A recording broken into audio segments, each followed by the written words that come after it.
expert advice. Today we have with us Mr. Paresh Karia, who's the director of Easy2ownestate, as well as he is a real estate expert for years now. Today he'll be talking with us about the various innovative financing schemes that the builders and developers are offering these days. Now, before we take this conversation ahead, let's welcome our guest. Welcome to the show, sir. Thank you, Pooja. So, as I mentioned, there are various kinds of innovative financing schemes that the builders are offering. That is basically to lure customers. Now, could you enlist these financing schemes to our viewers? Pooja, what you're saying is right. As we all know that real estate, is in a slowdown and the sales have slowed down.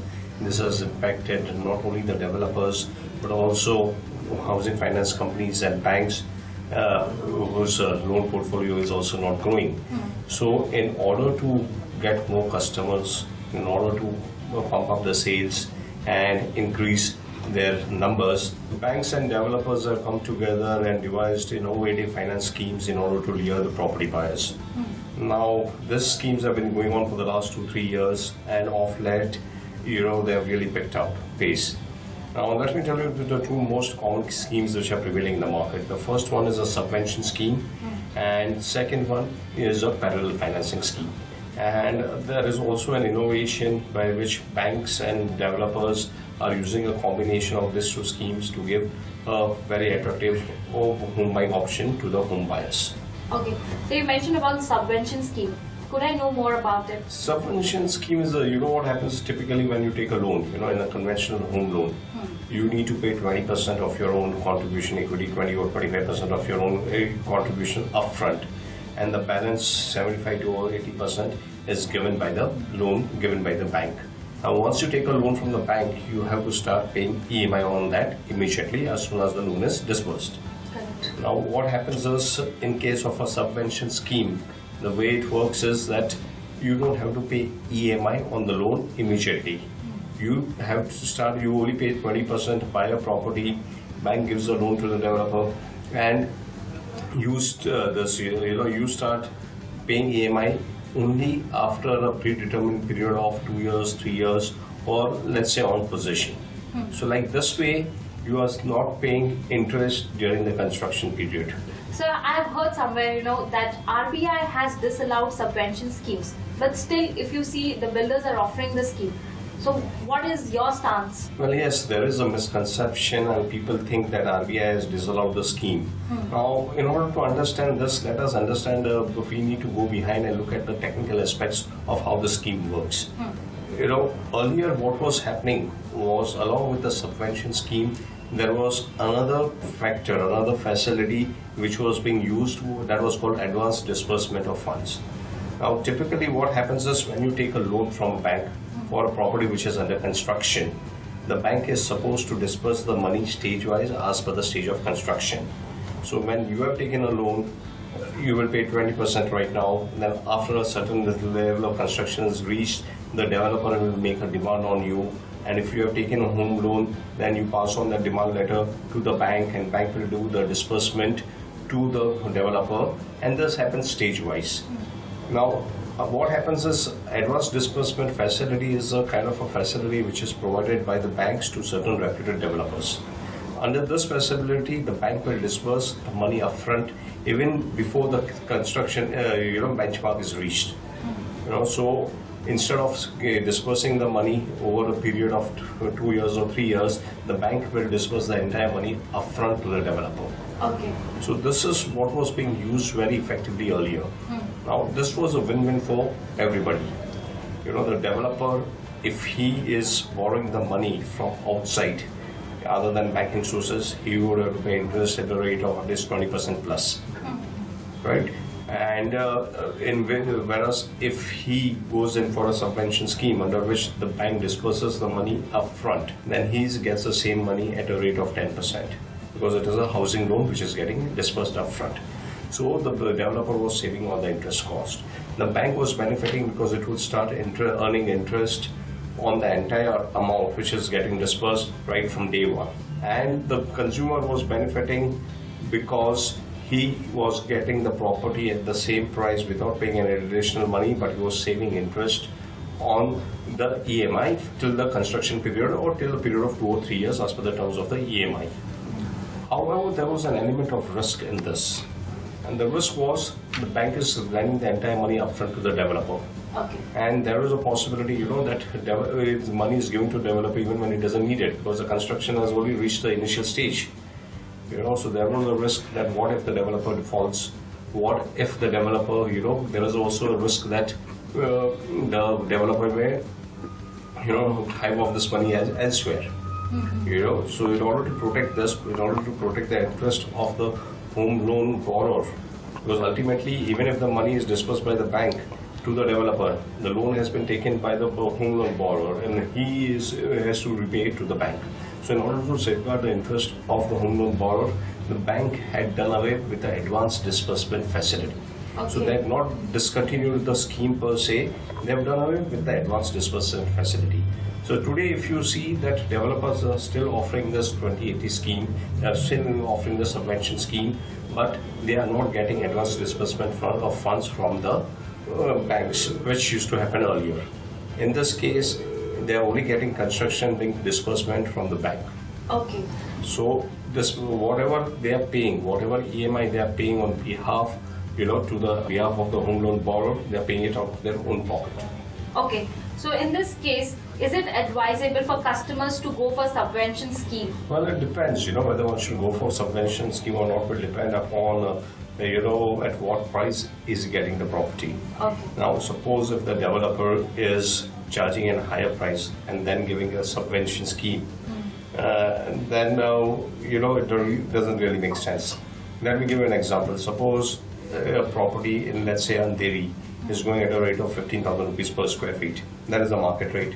And developer offers it at 17,000 rupees with subvention scheme. Oh. So if you are paying 2,000 rupees extra, that is what you need to evaluate, whether it is more beneficial for you to pay 2,000 rupees extra and save EMI during construction period, or is it better for you to pay 2,000 rupees less and not to go for the EMI scheme, for the subvention scheme. Now, if the developer is offering it at the same rate, if he's offering it, if the market rate is 15,000 and you are getting the property at a rate of 50,000 with subvention scheme, then it may be worthwhile looking into this, going for this scheme.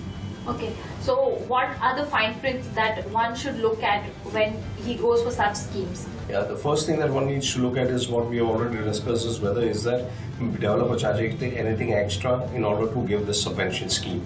Okay. The second thing that one needs to look at is up to what period is this EMI waiver available. Typically the developers will tell you that you do not have to pay any EMI till possession. Okay. But if you look at the fine print, if you look at your agreement with the bank, for such loan, it will mention a specific period. It will be either 2 years or 3 years. Okay. So it's not, and possession may get, we all know that possession may get delayed. Okay. So you need to be absolutely sure as to for which period this EMI waiver is available. And if at all the bank document says that it is available for 2 years and the possession of the property gets delayed, and if it is going to be available, the possession you will get maybe much later, then what happens during the intervening period? Who is going to pay the EMI? Is there any other arrangement or understanding with the developer in writing which says that even if the project gets delayed, even if in the bank it is agreement is mentioned for a period of 2 years, but we will continue to bear the interest till possession as we have committed. Okay. We are taking a really short break. Stay with us. Is it advisable that consumers go for such schemes? Are there any downsides for such kind of schemes? Well, yes, one needs to look at such kind of schemes very closely. The way they are being packaged and offered by the developers, it really looks very attractive.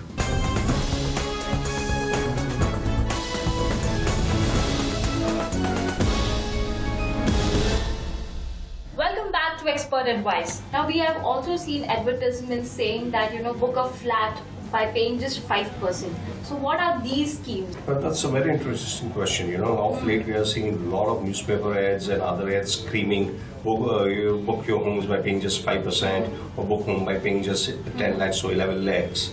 Let us understand exactly how this works.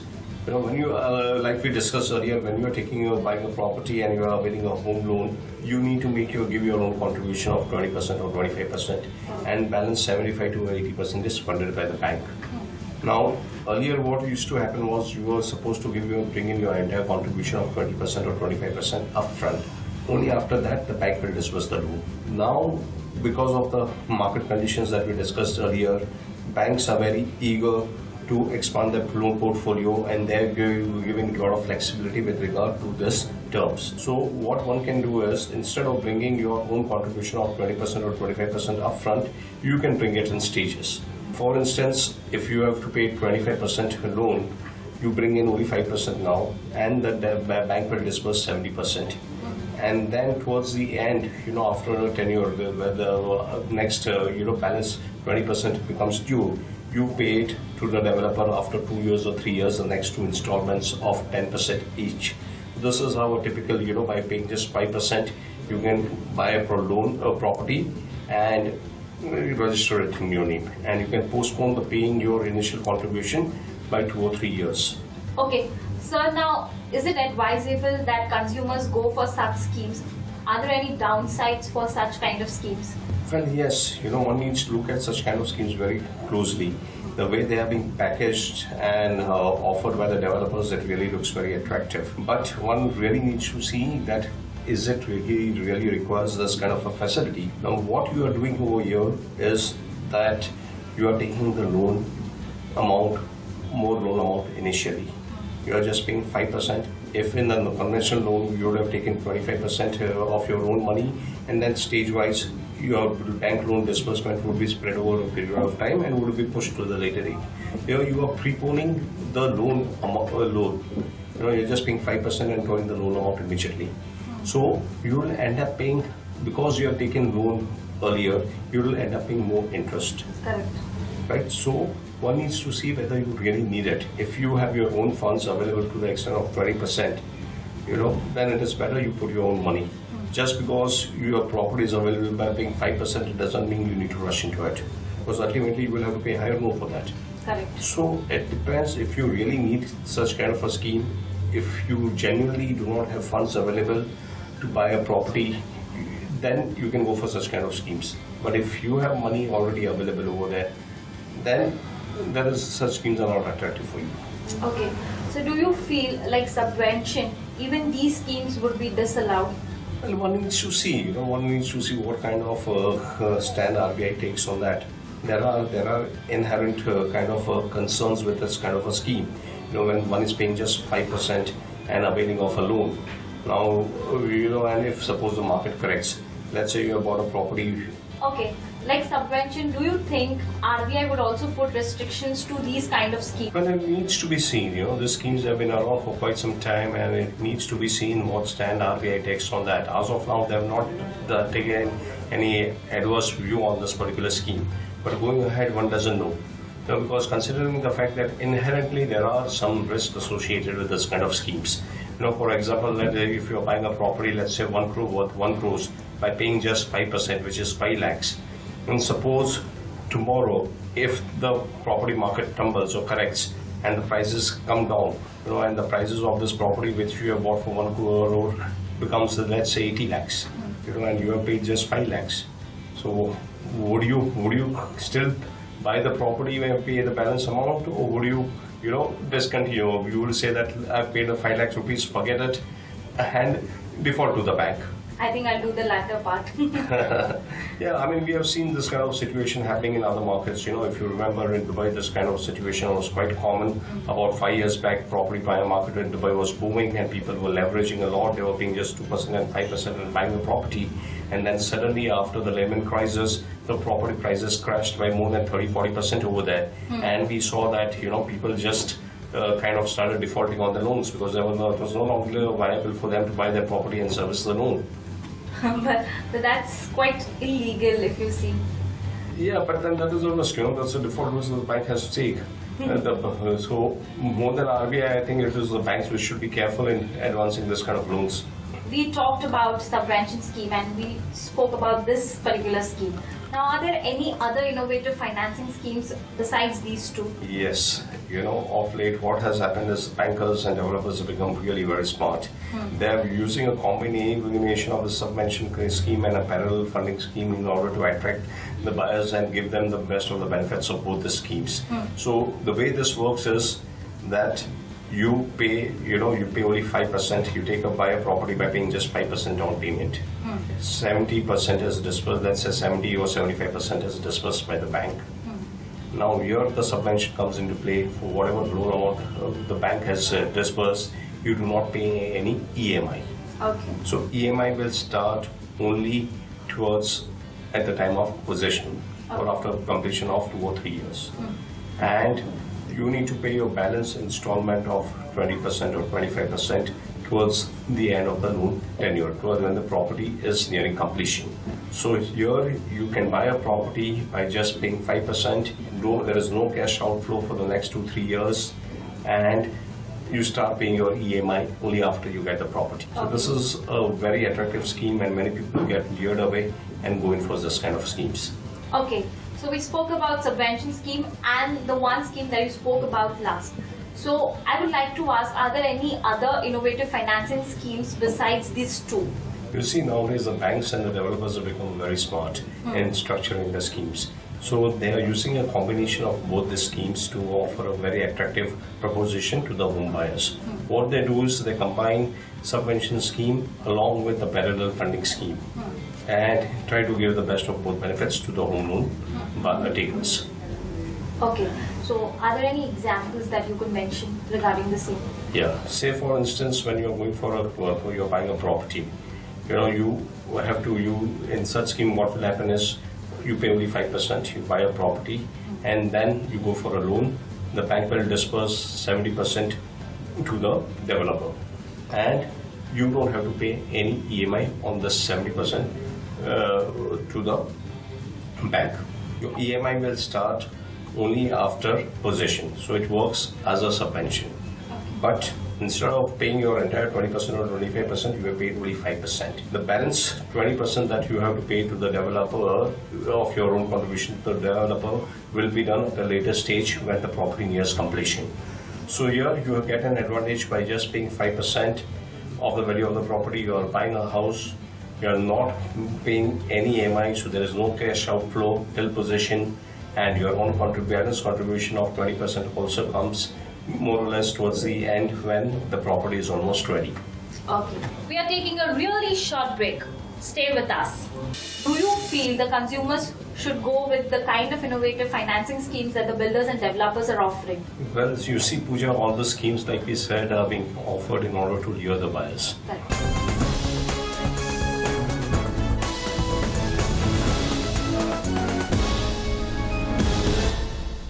Welcome back to Expert Advice. We were speaking with Mr. Paresh Karia. Generally in subvention, after the possession, one has to pay EMIs. So do you think, is it advisable for any purchaser?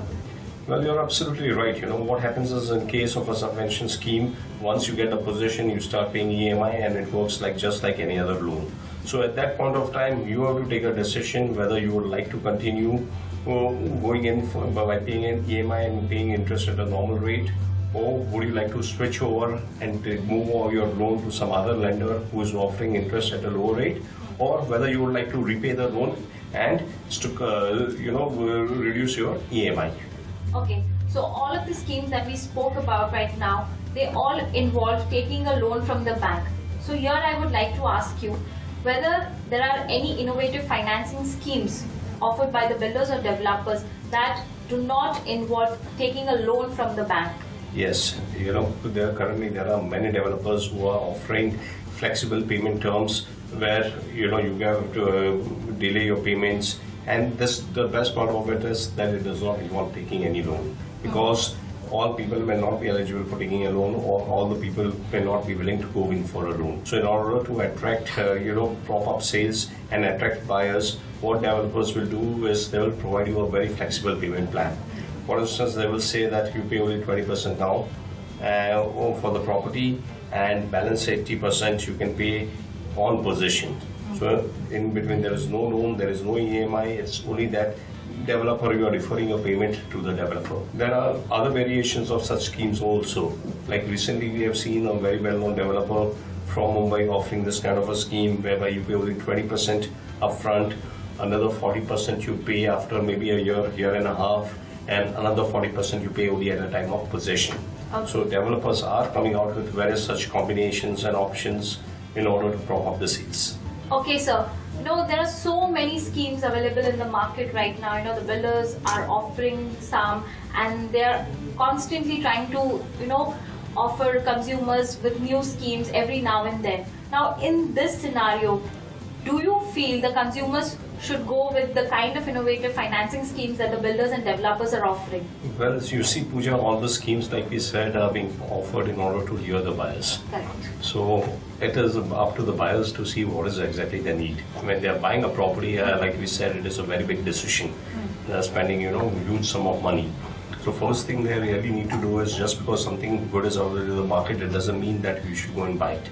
You need to look into yourself, look at your requirement. You need to see whether the property that you are buying, does it suit your requirement? Is the developer going to deliver the project in time? Is it, the location good? Is there a connectivity? Does it meet is it a place where you would like to stay from the end user's point of view? So you have to evaluate all those factors. The financing schemes become secondary. Correct. First, you need to see whether the property is as per your requirement. Correct. Whereas as far as the investors are concerned, yes, investors, they do not want to stay over there in the property. They are just buying it for the returns. Correct. So they should look at the overall, look at it from a different point of view. They have to see how the scheme is going to benefit them in the financial way. What is going to be the return from this property? How the property is going to grow? What are the prices going to be when it is possession? Will it be possible for them to liquidate, sell off this property immediately, or will they want to hold on to them for some time? So after considering various other factors, they have to take a call whether they want to really go in for a property. This, just because attractive schemes are available based on this single factor, they should not take any decision of buying property. So I hope all the buyers and investors out there took a note of what Paresh sir said regarding these innovative financing schemes that are available in the market right now. So, sir, this was quite a useful piece of information for us, for all our viewers, and for all the investors and buyers. And we really thank you for sharing this information with us. Thank you, Pooja. Okay, and really thanks for coming on our show. So this was Mr. Paresh Karia speaking on the innovative financing schemes that builders and developers are offering to lure customers. For more information on real estate, you keep watching Spin TV. Goodbye, take care.